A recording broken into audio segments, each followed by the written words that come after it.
I want a global surveillance team to spot future pandemics and then to enact lockdowns. And I want the WHO, who I fund, to be in charge of it all. Except it's not me that wants that, it's Bill Gates. So there's even less to worry about.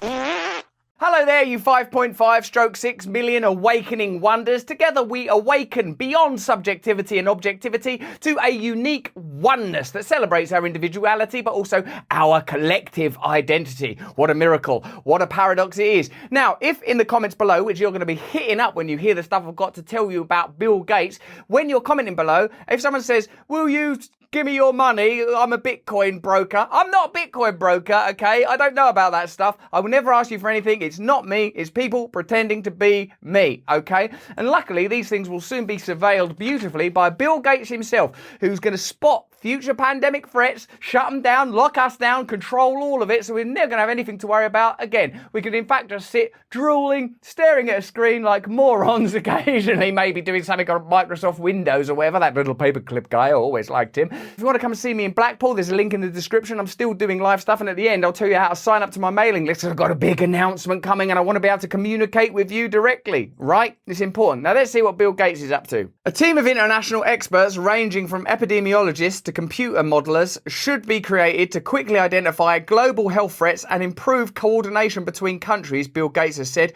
warning that greater investment is needed to avoid another pandemic. Now, it would be cynical to look at that as racketeering. You could look at it optimistically as Bill Gates recognises that if there are future pandemics, we should be alert and aware and have a coordinated way of responding. As long as you've got total trust in your government and the agencies, non-elected agencies, I offer you, that will be in charge of this process, everything should be just fine. But who will those governments be? Who runs those governments, and who will those non-government, non-elected agencies that make those decisions be? It'll be the WHO. Who funds the WHO? Oh, well, here's a wacky old coincidence. It's Bill Gates. Now, let's break this down a little bit further and have a look at what Bill Gates' vision entails in his own words. If we make the right investments, we won't need to live in fear of another COVID. I think by we, Bill means government. If we make the right investments. And by government, he means you, because the government's money is your money. So essentially what Bill Gates is saying, I want your goodwill when your government invests in programs that I am going to suggest in order to prevent the next, inverted commas, inevitable pandemic. Let's see what else Bill's got to say and what motivates Bill. See, if you live in a world of transparency and trust, you will look at Bill Gates and go, I like this dude. He's cool. He wants nothing but to help people. I can look at his actions. I can look at his investments. I can look at his behavior. And I can see this is a person that operates entirely on a system of altruistic, philanthropic motives. If I see anything else in there that seems like it might be about power, control, profit, I'm going to have questions because I'm not an idiot. Here's how it should work. Epidemiologists will detect suspicious clusters of a disease that could cause a pandemic. Look at the style and aesthetic of Bill Gates' propagandist video here. It's kind of, on one hand, you could say it's sort of indie and folky, but on the other hand, it's didactic and it puts you, me, us in the position of children receiving information from a parent who tells you everything's going to be okay. Well, here's the relationship I have with parental figures. As long as I know that I can trust you, I'm down with partnership, but I don't need or want a parent. I'm an adult. A global team of 3,000 disease experts managed by the WHO. Managed by the WHO, don't worry about them.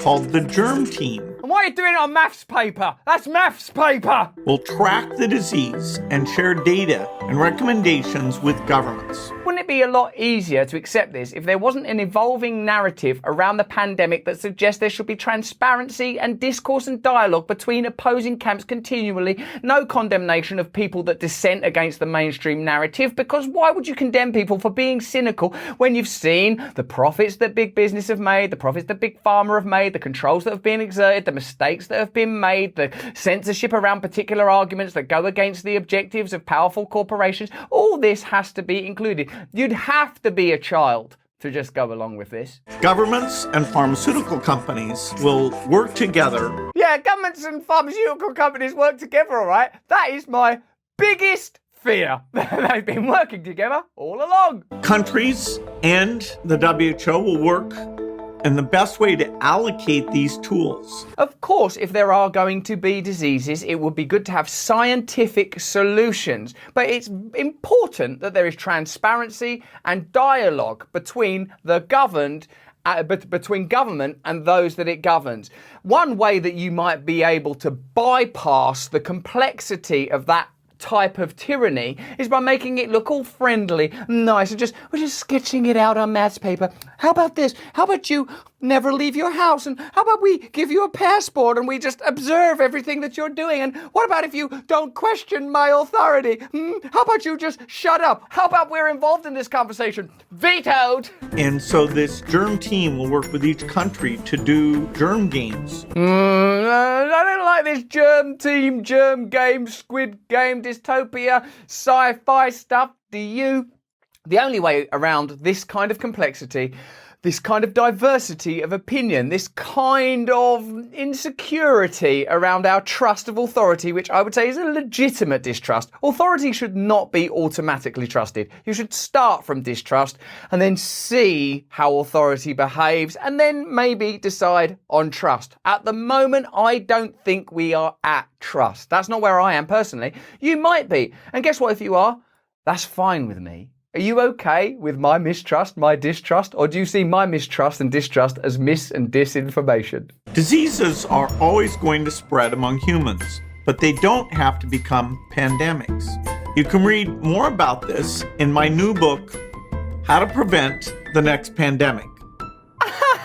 Look at him smiling away, all happy. How to prevent the next pandemic. I'd trust you more if you didn't have a book out, mate. If the whole thing wasn't a marketing exercise for a little folky book about how horror awaits us. Let's have a look. So Bill Gates said to the Financial Times, "It seems wild to me that we could fail to look at this tragedy and not on behalf of the citizens of the world make these investments." So you want to get this to every civilian of the world? Yeah, every civilian in the world. So you'll be waiving all the patents then for nations in Africa so that any factory can make it because you just want the vaccine to be accessible to everyone. Oh, it's not as simple as that. It's not simple. It's not just something you do on like a child's maths book. Oh, isn't it? Is it complicated? Are there other factors at play? Are there economic factors? Are there pharmacological companies that are involved in this? Are there some people that can have the vaccine and some people that can't have the vaccine? Are there questions around the vaccines, or is this just a straightforward little thing for little children? Oh, here's the lollipop, here's the vaccine, here's the solution. Shut up, get back in your house, buy my book. I'm not a glib idiot. I'm alive. I've been alive for the last couple of years. I've seen the suffering, I've seen the complexity, I've seen the confusion, the bafflement, the suffering. I've seen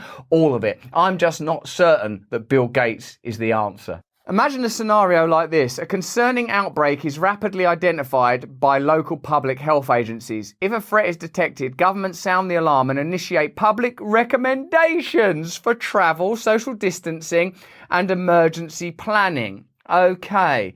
So, amidst this cosy language is the suggestion that we yield yet more authority that most of us were willing to yield at the commencement of the pandemic because we all treasure and care for all human life. That's the assumption, right? And this is one of the things that I would like to see play out elsewhere. If the premise that human life is sacred is one that we're running society on, i.e. we have all these lockdowns in order to protect human life, then across all areas of human life and civilization, you want to see that premise playing out. If that premise only plays out in particular situations, you have to look at what other factors are at play in those particular situations. Are there economic ones? Are there control situations? Yes. Okay. So we're not only talking about the sanctity of human life, are we? Otherwise, we'd be talking about it everywhere. They start using the blunt tools that are already on hand. Ugh, I don't want a blunt tool. Such as quarantines, antivirals that protect against almost any strain, and tests that can be performed anywhere. Okay, so lockdown and vaccines. We've already got there. So that book, How to Prevent the Next Pandemic, you know, I don't want to spoil the ending in case it's a bit of an Agatha Christie thing, but it's lockdown and vaccines and give Bill Gates more money and power. If this isn't sufficient, then the world's innovators immediately get to work developing new tests, treatments and vaccines, and this all happens quickly. Here's what I'd like to see in place before we go down that road again. No one can profit from any medicine that's used in an emergency situation, particularly not if it's mandated, because if something's mandated, obviously you've got no choice but to take it. So the idea that you're forced to do something that makes people money doesn't seem right to me. So There's not just one simple, clear-cut answer unless you believe in centralized power and centralized authority. And Bill Gates does believe in that. Nowhere in this video and nowhere in this book will Bill Gates go, listen, obviously you're all autonomous individual human beings. And we can see from all of our cultural conversations about diversity and identity that people are going to have a wide range of opinions on something that's global. So obviously people are going to want to do different things and people are going to have different priorities. And we're going to respect that because we have to, because it's a democracy. And in a democracy, people have the right to be wrong. Even if they're wrong not to pursue certain medical treatment, or even if they're wrong not to observe certain measures, they have to be allowed to in a democracy, unless we're saying human life is so sacred that in the protection and preservation of human life, we're going to introduce these tyrannical measures and we're going to acknowledge they're tyrannical, but we're doing it to preserve life. Have a look again at those videos of China where the people are wailing in the towers while their pets are executed and see if that's the world you want to march towards. And believe me, you will be marching. This is from Politico in 2017, so 5 years ago. Let's have a little look at our old friends, the past. Over the past decade, the world's richest man has become the World Health Organization's second biggest donor. That's interesting, isn't it? Because when the current world's richest man, Elon Musk, buys Twitter, everyone freaks out. Not concerned that 5 years ago the richest man was controlling a World Health Organization. What difference could that make? What difference that make? Oh, well, play the tape forward. Oh, look, there's this pandemic. Suddenly this guy's got a lot of authority. Oh, what sort of things is he suggesting? And do those things benefit him in any way? Oh, don't get into that. Look at Elon Musk. He's trying to buy Twitter. What if I can't say the F word? Or what if people do say the F word? Ah! Second only to the United States and just above the United Kingdom. United States, biggest, most powerful country in the world. Then Bill Gates, a bloke who's good at computers. Third, England and history and the empire and everything. He's right between those two things. Sorry, United Kingdom. This largesse gives him an outsized influence over its agenda, do you reckon? That could grow as the US and the UK threaten to cut funding if the agency doesn't make a better investment case. The result, say his critics, is that Gates' priorities have become the WHO's.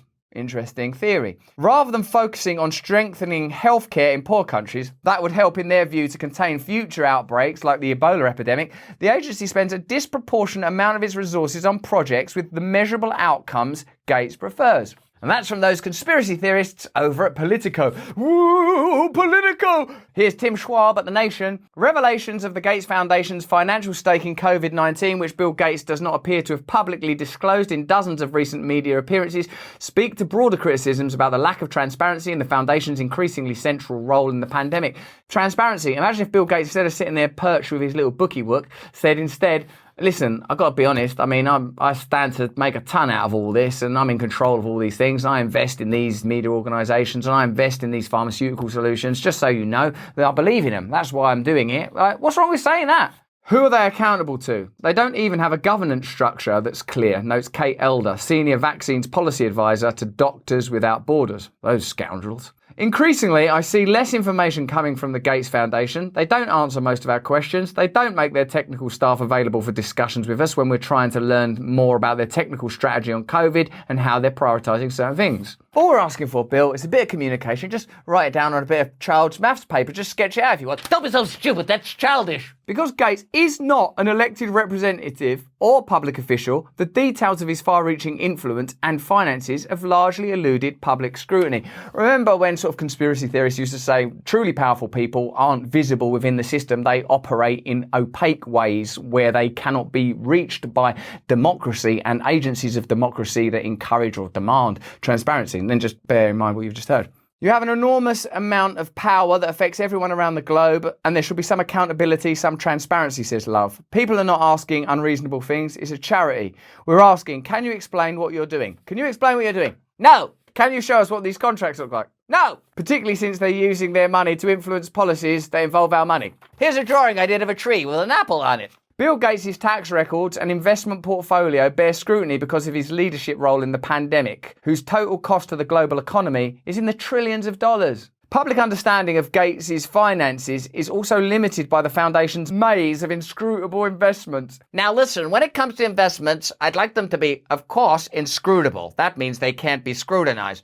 So I've decided to put them in a maze. It's always clear that your objectives are pure when stuff's in a maze. Inscrutable investments like its reported $100 million stake in GTIA Institutional Investors, a private fund domiciled in the Cayman Islands, a jurisdiction renowned for its financial secrecy. The company in charge of the fund, Global Forest Partners, said the fund-specific holdings are not publicly disclosed. Okay, then why don't you just write it down on a little bit of maths paper, do a little bit of a drawing for us, since it's all so simple. While the Gates Foundation is a non-profit organisation, its endowment still generates billions of dollars in income, more money over the last 5 years than the foundation has given away in charitable grants. It's making a profit. If the pandemic does end up delivering a financial windfall to Bill Gates or his foundation, it may pale in comparison to the political boost he's received as Earth's de facto vaccine czar. His widely lauded role in the pandemic already appears to have helped institutionalise and normalise his political power in other areas where the foundation works. Well, there you go. Bill Gates has a lot of power and a book out. Bill Gates wants to save us. Do you think that the solution is granting more power and authority to unelected agencies that are privately funded by wealthy individuals, particularly ones that are directly connected, powerfully and significantly connected to Bill Gates, who's their second biggest investor after the United States of America? Let us know in the comments below, particularly as information around the pandemic continues to evolve and change. I'm not saying this from a conspiracy theory perspective. I'm not interested in conspiracy theories. I'm interested in information. I'm interested in transparency. I'm interested in truth. I'm interested in democracy. All the things that all major political parties and media outlets claim that they're interested in as well. So there should be no trouble here, right? Hit us up in the comments below if you agree with me or if you disagree with me, what mistakes we're making. Give us a thumbs up. If you don't subscribe yet, subscribe now. Remember, if anyone replies to you in the comments saying it's me, you'll know if it's me because it'll be all weird spelling and stuff, and I will be responding. But I won't be going to you, do you want to invest in some cryptocurrency? So I don't want your money, I just want you to subscribe or watch this video or this one. And more importantly than any of that, sign up to my mailing list in case at some point I need to reach you directly. Please sign up to that mailing list. But more importantly than anything at all, please, if you can in this crazy world, stay free.